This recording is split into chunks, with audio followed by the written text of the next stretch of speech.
Good morning dear student, welcome to the way of solution number 1 study channel West Bengal.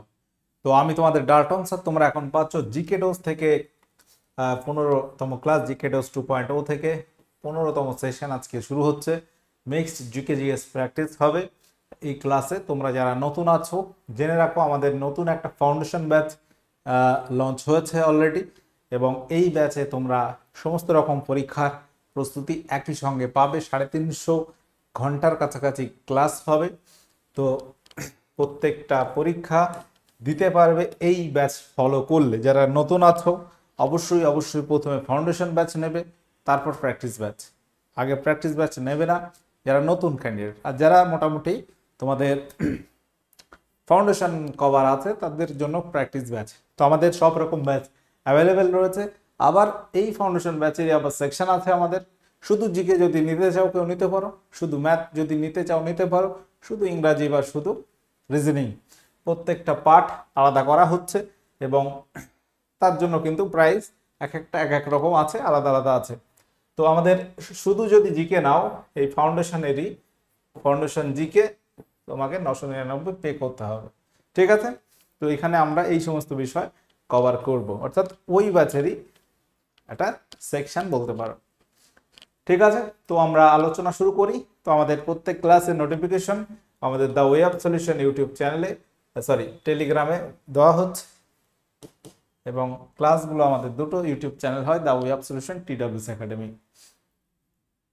এবং আমাদের paid course তোমরা আমাদের অ্যাপে পাচ্ছ, TWS একাডেমি অ্যাপে।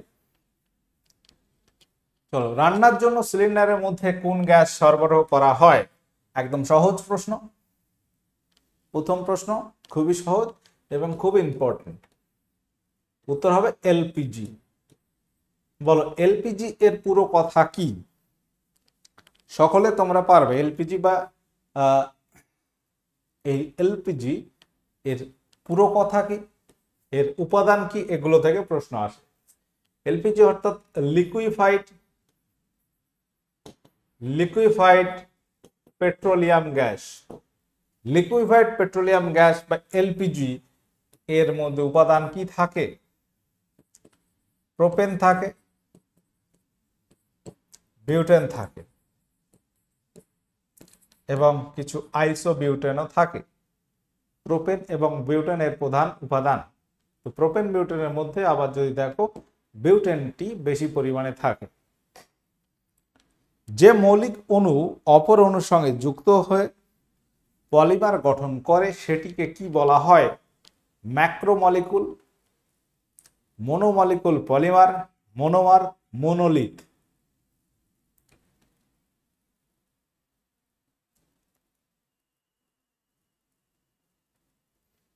আচ্ছা, পলিমার গঠন করার একক হচ্ছে মোনোমার। তো একাধিক মোনোমার গঠিত হয়ে তৈরি হবে পলিমার। আচ্ছা, এদের মধ্যে কে প্রথম ইউরোপিয়ান হিসেবে ভারতের জাতীয় কংগ্রেসের সভাপতি নির্বাচিত হন?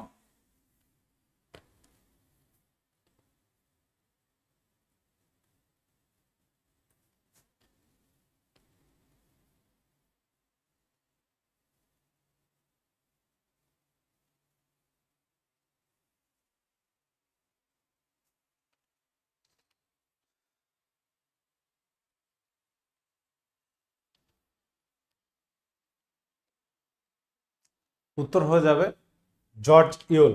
অপশন বি এখানে সঠিক উত্তর আছে।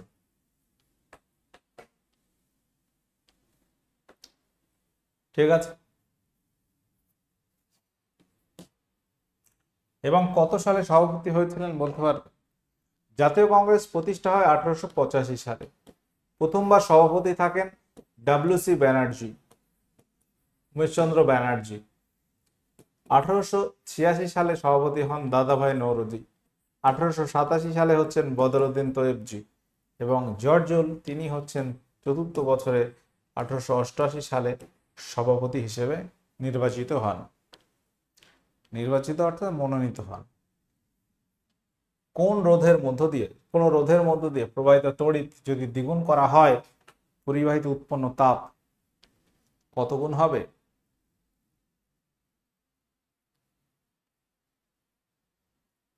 তো জুলের সূত্র রয়েছে H প্রপোর্শনাল টু সি স্কোয়ার আর টি।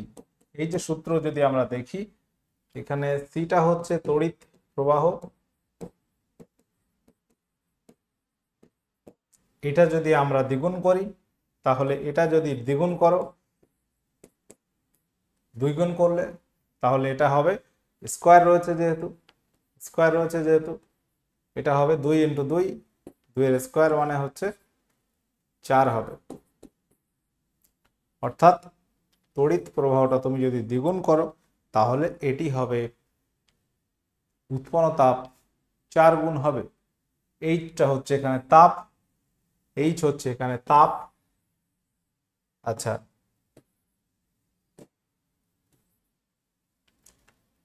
আর সি হচ্ছে তড়িৎ প্রবাহ, আর হচ্ছে রোধ, টি হচ্ছে টাইম।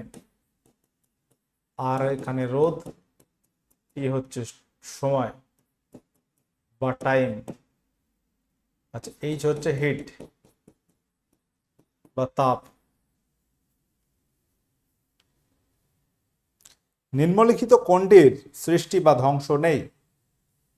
ক্ষমতা, বেগ, ভরবেগ, শক্তি। ক্ষমতা, বেগ, ভরবেগ, শক্তি।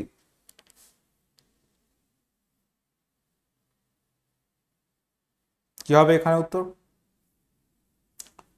সৃষ্টি বা ধ্বংস নেই মানে এটি অবিনশ্বর, এবং এটি হয়ে যাবে শক্তি। শক্তির সৃষ্টি বা ধ্বংস করা যায় না, যেগুলো আছে আছে, এবং এটা তোমার কনভার্ট করা যায়, একটা শক্তি থেকে আরেকটা শক্তিতে কনভার্ট করা যায়। যেমন আমরা বিদ্যুৎ শক্তিকে যান্ত্রিক শক্তিতে কনভার্ট করছি যখন ফ্যানের সুইচ দিচ্ছি।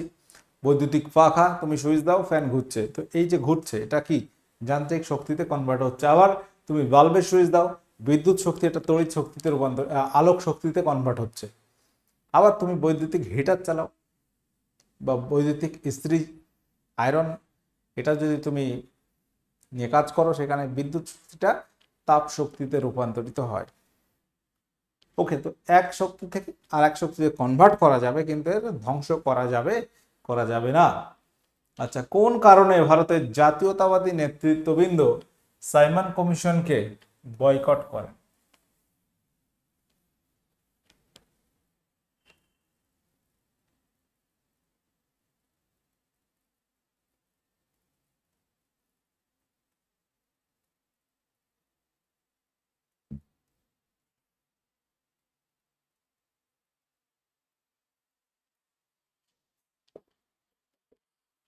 সাইমন কমিশনকে বয়কট করেছিলেন ভারতীয়রা, কারণ এখানে কোনো সদস্য ছিল না ভারতের। কমিশনের সকল সদস্য ছিল ব্রিটিশ। সাইমন কমিশন এটি গঠিত হয় কত সালে? বলতে পারবে গঠিত হয় কত সালে? ভারতে আসে কত সালে? দুটো প্রশ্ন আলাদা করে মনে রাখতে হবে। ভারতে আসে কবে এবং গঠিত হয় কবে?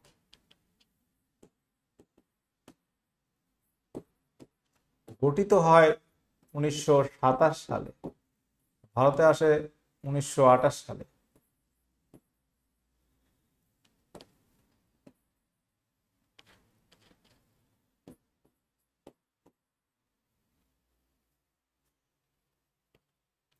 মানবদেহে ইউরিয়া উৎপন্ন হয় নিম্নের কোথায়?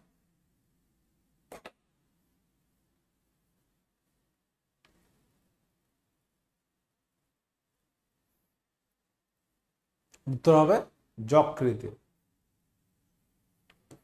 বা লিভারে।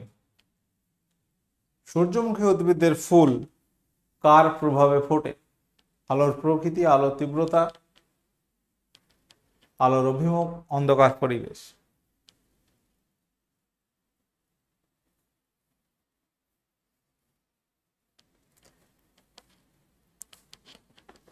তো সূর্যমুখী উদ্ভিদের ফুল ফোটে আলোর প্রভাবে, আলোর তীব্রতার প্রভাবে। ঠিক আছে, এবং এই প্রকার চলনকে বলা হয় ফোটোনাস্টিক চলন আর কি, আলোর প্রভাবে এই যে ফুল ফোটা। আচ্ছা, নোয়াখালীর গান্ধী কাকে বলা হতো? নোয়াখালী একটা জায়গা যেটি বাংলাদেশের নোয়াখালী বলা হচ্ছে, বাংলাদেশের মধ্যে পড়ছে বর্তমানে। তৎকালীন অবিভক্ত ভারত, সেখানে বাংলাদেশ সব তো একাকার ছিল, একসঙ্গে ছিল, তো সেই নোয়াখালীর গান্ধী বলা হতো কাকে? সীমান্ত গান্ধী বলা হতো খান আব্দুল গফফার খানকে। নোয়াখালীর গান্ধী বলা হতো অশ্বিনী কুমার দত্তকে। অপশন ডি এখানে সঠিক উত্তর আছে। গান্ধী বুড়ি বলা হয় মাতঙ্গিনী হাজরাকে। এই ধরনের প্রশ্ন কিন্তু পরীক্ষা আসে। রক্তে গ্লুকোজের মাত্রা বাড়ায় কোন হরমোন? রক্তে গ্লুকোজ বা শর্করার মাত্রা বাড়াচ্ছে কোন হরমোন? Insulin, somatostatin, glucagon, STH. বলো এখানে উত্তর কি হবে? রক্তে গ্লুকোজের মাত্রা বাড়াবে কোন হরমোন? উত্তর হয়ে যাবে অপশন সি, গ্লুকাগন। তো আমরা যদি বলি ইনসুলিনের কাজ কি? ইনসুলিনের কাজ হচ্ছে রক্তে গ্লুকোজের মাত্রা কমানো। সোমাটোস্টেটিন এই একটা হরমোন আছে যেটি ক্ষরণ করে অগ্ন্যাশয়ের আইলেটস অফ ল্যাঙ্গারহ্যান্সের ডেল্টা কোষ। দেখো আলফা কোষ থেকে নির্গত হয় গ্লুকাগন, বিটা থেকে ইনসুলিন নির্গত হয়, সোমাটোস্টেটিন নির্গত হয় ডেল্টা কোষ থেকে। সবগুলো কোথায়? অগ্ন্যাশয়ে। কোন বিজ্ঞানী প্রথম কোষ বিভাজন পর্যবেক্ষণ করেন? কোন বিজ্ঞানী প্রথম কোষ বিভাজন পর্যবেক্ষণ করেন? Robert Brown, Walter Flemming, Robert Hooke আর ভার্চাও। প্রথম কোষ বিভাজন পর্যবেক্ষণ করেন বিজ্ঞানী ওয়াল্টার ফ্লেমিং। মাইটোসিস কোষ বিভাজন। বলো গ্রিন ভিট্রিয়লের সংকেত কি? গ্রিন ভিট্রিয়লের সংকেত কি হবে? সবুজ ভিট্রিয়ল এর মধ্যে কোনটি? উত্তর হয়ে যাবে FeSO4 7H2O। ZnSO4টা হচ্ছে হোয়াইট, সাদা ভিট্রিয়ল। CuSO4 5H2 এটা হচ্ছে ব্লু ভিট্রিয়ল বা নীল ভিট্রিয়ল। এটা হচ্ছে কোবাল্ট সালফেট 7H2, এটা হচ্ছে রেড ভিট্রিয়ল। এগুলো বহুবার আমরা আলোচনা করেছি। এই প্রশ্নটা কিন্তু খুব ইম্পর্টেন্ট, ভেরি ভেরি ইম্পর্টেন্ট। এবং অয়েল অফ ভিট্রিয়ল কাকে বলা হয়? অয়েল অফ ভিট্রিয়ল বলা হয় সালফিউরিক অ্যাসিডকে, H2SO4, এটাকে বলা হচ্ছে অয়েল অফ ভিট্রিয়ল।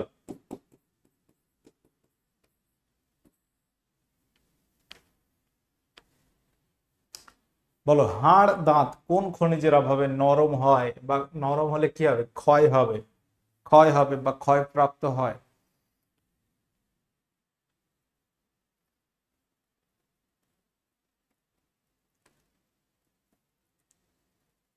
ক্যালসিয়াম, তামা, ম্যাগনেসিয়াম, দস্তা। উত্তর কি হবে?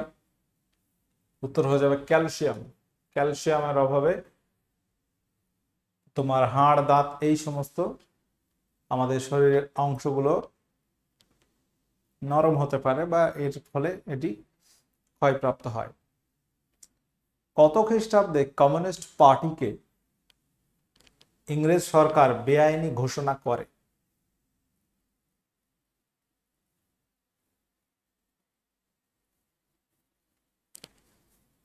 তো ভারতবর্ষে কমিউনিস্ট পার্টি গঠিত হয়েছিল কবে? কমিউনিস্ট পার্টি গঠিত হয় কত সালে? 1925 সালে কানপুরে। 1925 সালে কানপুরে, এবং এটা ব্রিটিশ সরকার বেআইনি ঘোষণা করে। আমরা ইতিহাসে একটা পয়েন্ট পড়েছি, লাহোর ষড়যন্ত্র মামলা 1929 সালে হয়, এবং সেই মামলায় যারা অভিযুক্ত ছিল বেশিরভাগ সব কমিউনিস্ট পার্টির সদস্য। তো সেই জন্য তারপর বিচার হয়, বিচারের পরে দেখা যায় সবাইকে দোষী সাব্যস্ত করা হয় এবং অনেকের গ্রেপ্তার, জেল, ফাঁসি ইত্যাদি হয়। তো এই কমিউনিস্ট পার্টি এটাকে ব্রিটিশ সরকার তৎকালীন বেআইনিভাবে ঘোষণা করে 1934, 1934 সাল। বলো সিজিএস পদ্ধতিতে আয়তনের একক কি? সিজিএস একটা একক পদ্ধতি। আয়তনের একক কি? আয়তন মানে কি? পরিমিতি করেছো, দৈর্ঘ্য প্রস্থ ইনটু উচ্চতা।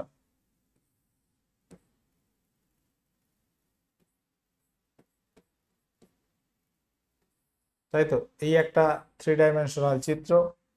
আয়তন মানে তোমার দৈর্ঘ্য ইনটু প্রস্থ ইনটু উচ্চতা, তাই তো। তো এই দৈর্ঘ্য প্রস্থ উচ্চতা এদের একক কি, দৈর্ঘ্যের একক কি হবে, মিটার হতে পারে, সেন্টিমিটার হতে পারে, বা আরো অনেক কিছু হতে পারে। সিজিএস একক সেন্টিমিটার হবে দৈর্ঘ্যের। তাহলে আয়তন বা ভলিউম, এটা মানে হচ্ছে দৈর্ঘ্য, প্রস্থ এবং উচ্চতা। যদি তোমার বলা হয় তোমার উচ্চতা কত, তুমি বললে স্যার 5 ফুট 8 ইঞ্চি বা 170 সেন্টিমিটার। এটা কি বললে, উচ্চতা কি, এটা সেন্টিমিটার বললে। প্রস্থ কত, একটা মাঠ মাপছো, বা তোমার খাতার দৈর্ঘ্য কত, প্রস্থ কত, তুমি বললে প্রস্থ হচ্ছে 10 সেন্টিমিটার বা 15-20 সেন্টিমিটার, দৈর্ঘ্য বললে 30 সেন্টিমিটার। তো এই যে তিনটের কথা সবগুলো কি, এগুলো সব দৈর্ঘ্য, একটা একটা মানে দৈর্ঘ্য মানে একটা একটা দূরত্ব বোঝাচ্ছে। তো এর একক কি, সব সেন্টিমিটার হবে, সেন্টিমিটার সেন্টিমিটার, মানে আমরা আলটিমেট পাচ্ছি সেন্টিমিটার কিউব। ঠিক একইভাবে তোমাকে যদি বলা হয় যে সিজিএস পদ্ধতি না বলে এসআই পদ্ধতি বললে কি হতো, এসআই পদ্ধতি হলে কি হতো, আয়তনের এসআই একক কি হতো, উত্তর হতো metre, metre cube, metre cube মানে মাথায় হচ্ছে 3।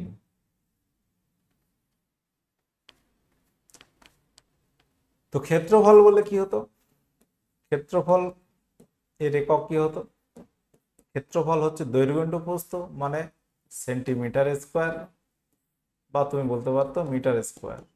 ঠিক আছে, সিজিএস এবং এসআই একক।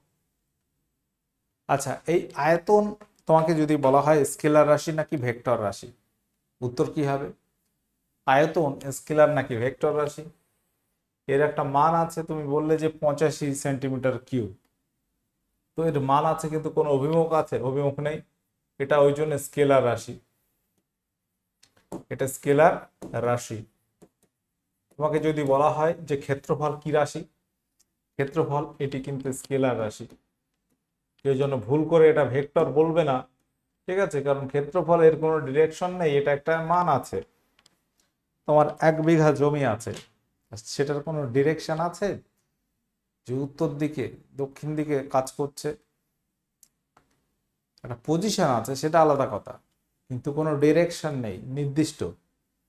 তোমার যদি বলে বেগ, তুমি সাইকেল নিয়ে যাচ্ছ, তোমার বেগ কত, সেটা একটা ডিরেকশন পাবে যে আমি সামনের দিকে হোক বা পিছনের দিকে বা উত্তর দিকে, যে কোনো একটা দিকে তুমি এক জায়গায় যাচ্ছ, তখন একটা বেগের প্রসঙ্গ আসছে, সময় পার দৈর্ঘ্য পার সময়, দূরত্ব বাই সময়, তো সেটা একটা ডিরেকশন রয়েছে, বেগ বা গতিবেগ ভেক্টর রাশি।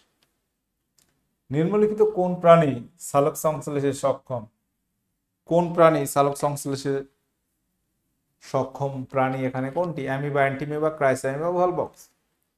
তো এখানে কি হবে সঠিক উত্তর, তো সক্ষম প্রাণী সালোক সংশ্লেষ করতে পারে ক্রাইসঅ্যামিবা। এখানে কিন্তু প্রাণীর কথা বলা হয়েছে, ভালো করে খেয়াল করো। সালোক সংশ্লেষ নরমালি আমরা জানি যে সবুজ উদ্ভিদ সালোক সংশ্লেষ করতে পারে, ক্লোরোফিল আছে, ওই জন্য এখানে যদি বলে ক্রাইসঅ্যামিবা, এখানে কিন্তু ক্লোরোফিল আছে, এদের ক্লোরোফিল আছে। একটি আদর্শ ফিউজ তারের বৈশিষ্ট্য কি, ফিউজ তারের কাজ কি, ফিউজ তার হচ্ছে বাড়িতে রাখা হয় সেফটির জন্য, নিরাপদের জন্য। বিদ্যুৎ সংযোগে কোনো রকম ঝামেলা হলে সেই ফিউজ তার কেটে যাবে এবং কোনো রকম বিপদ থেকে মুক্ত হবে। তো ফিউজ তার তৈরি করা হয় টিন এবং সীসা দিয়ে, টিন প্লাস সীসা দিয়ে তৈরি হয় ফিউজ তার। তো এর বৈশিষ্ট্যটা হচ্ছে নিম্ন গলনাঙ্ক, খুব দ্রুত গলে যেতে পারবে এমন, আর উচ্চ রোধঙ্ক মানে তড়িৎ প্রবাহে বাধা দেবে এমন।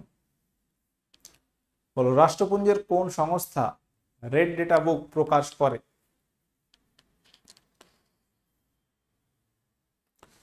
যেখানে বিলুপ্ত প্রায় প্রাণীদের তালিকা রয়েছে রেড ডেটা বুকে।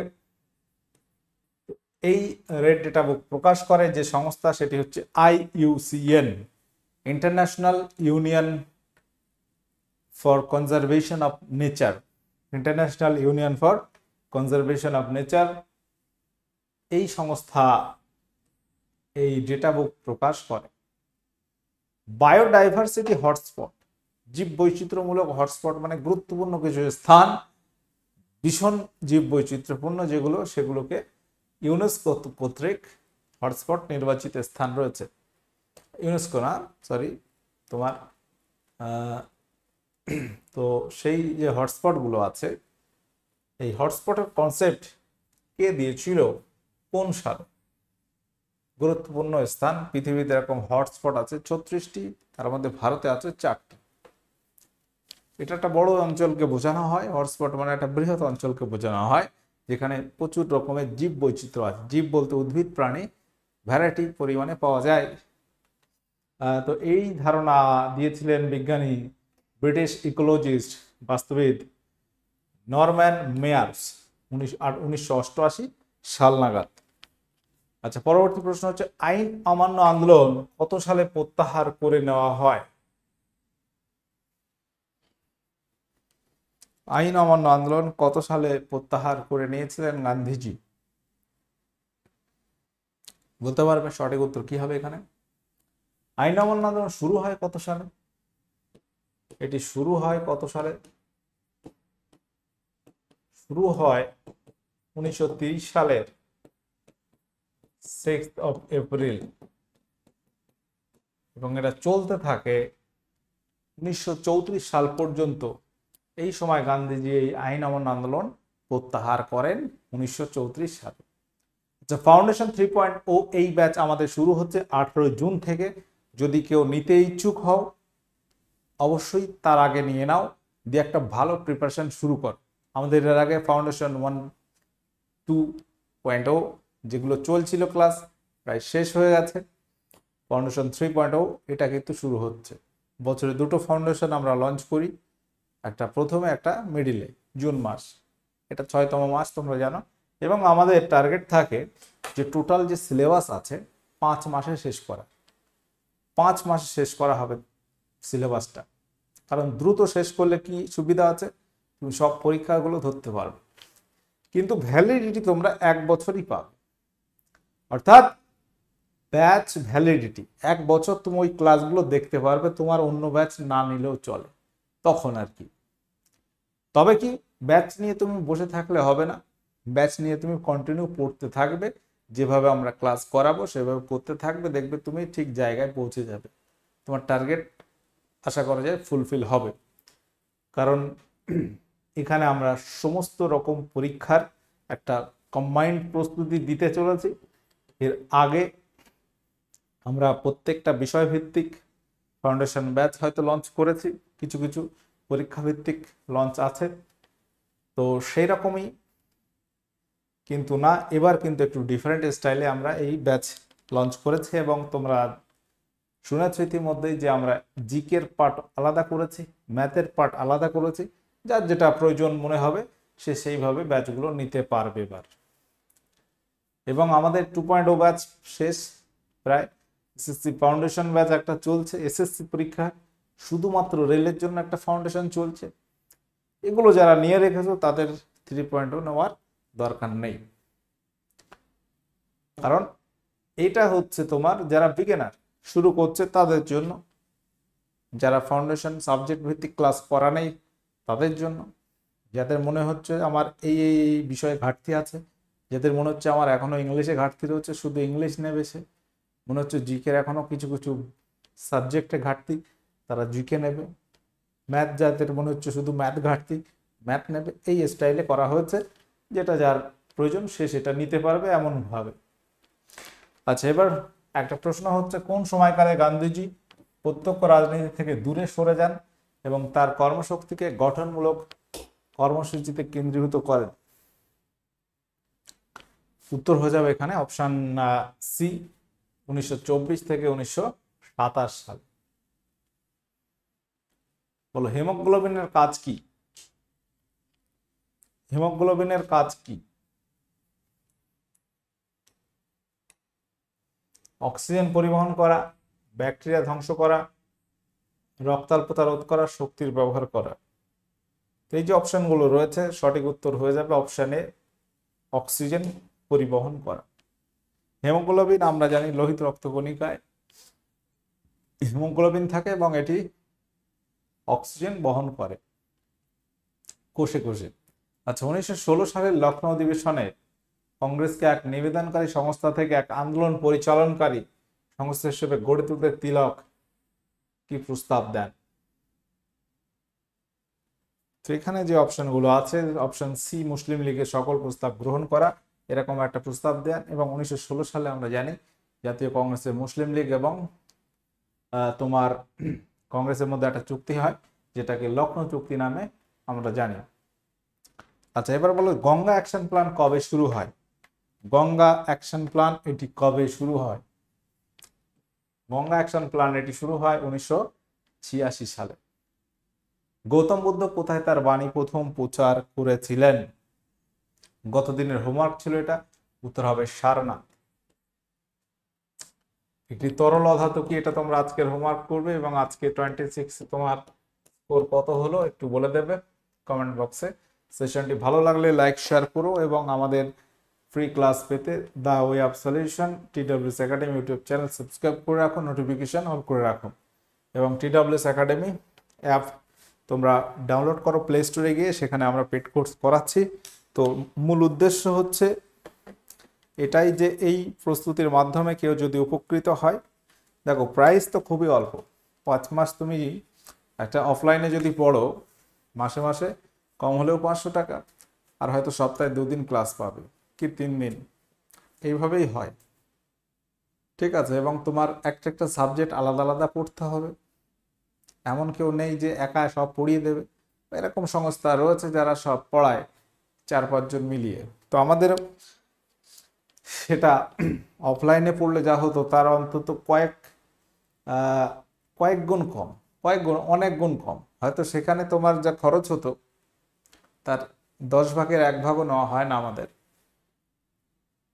এবং ক্লাস যে পরিমাণ দেওয়া হয় কত ক্লাস কেউ দিতে পারবে বলে মনে হয় না, এবং যথেষ্ট ভালো কোয়ালিটির ক্লাস ঠিক যেমনটা লাগবে সেইভাবে ক্লাসগুলো নেওয়া হয়। ঠিক আছে, যাই হোক, পড়াশোনা করলে তুমি যে কোনোভাবে করতে পারো, তোমার নিজের ব্যক্তিগত অনেক চাহিদার উপর ডিপেন্ড করছে এটা। তুমি কি চাইছো কি চাইছো না সেটা আগে সিলেক্ট করো। তুমি চাকরি পেতে চাইছো কি চাইছো না সেটা সিলেক্ট করো, এবং যে চাকরি পেতে চাইছো তার জন্য পড়তে থাকো এবং ধারাবাহিকভাবে পড়তে থাকো, তবে কিন্তু সফলতাটা আসবে। তুমি ব্যাচ নিয়ে বসে থাকলে তো কোনো লাভ হবে না, সেরকম থাকলেও আমাদেরও ভালো লাগবে না যে ক্লাস নিলাম ক্লাস করলাম না, তাই না? সেই জিনিসটা ঠিক না। তুমি যদি ব্যাচ নাও অবশ্যই বলবো রেগুলার ক্লাস করো, তুমি ঠিক সুফল পেয়ে যাবে। আর সকলের বলবো এটাই, যারা ব্যাচ নাও বা না নাও বড় কথা নয়, চাকরি পেতে গেলে পরিশ্রম করতে হবে এবং সেই মতো তোমরা পরিশ্রম করো। ঠিক আছে, সকলের জন্য অনেক শুভকামনা থাকলো। এই বলে ক্লাস শেষ করছি। ওকে, টাটা।